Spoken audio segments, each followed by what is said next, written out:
Alright, thank you. Okay, let's talk about the Newton's law of motion, which is most important and critical when it comes to solving problems involving Newton's law of motion. So first of all, let's talk about the three laws of motion, whereby the first law, which states that a body remains at rest, will continue in its state of uniform velocity in a straight line unless acted upon by an external resultant force. So here is the illustration. This vehicle is at rest, it is not moving. So unless we apply an external force, that's when this vehicle will be in motion. And the direction, when we apply an external force to the backside of the vehicle, the direction of motion will be this side when the force is applied. So this illustration meets our first law of our first law of motion.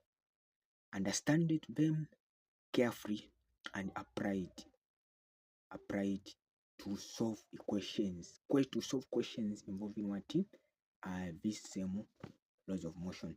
The second law states that the rate of change of momentum is directly proportional to the externally applied resultant force and acts in the direction of that force. Let's understand it by looking at another second law, which states that, which is the same one, the acceleration of an object is directly proportional to the net force acting on it, and is inversely proportional to its mass. So the acceleration of an object is directly proportional to the net force acting on it and is inversely proportional. So in the second law of motion, we have this equation, which is equal to force, the net force is equal to m, which is mass of an object in kg, times the acceleration of an object. We have the net force, which is putting it to do what? To move, and we have the mass of an object, and we have the acceleration of an object. So in simpler terms, to understand the second law of motion, we are saying that the bigger the force, the faster it moves. The heavier it is, the harder it is to do what? To move. Here is an illustration. Here is a man putting this box, a small box.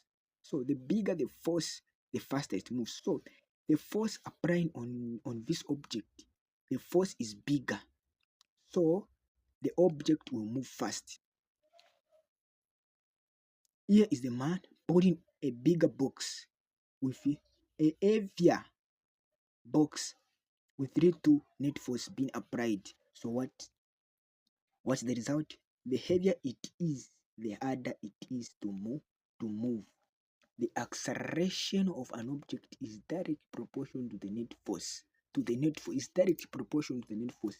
Here, the man as the net force pulling an object. This object has an acceleration as this man continue pulling it.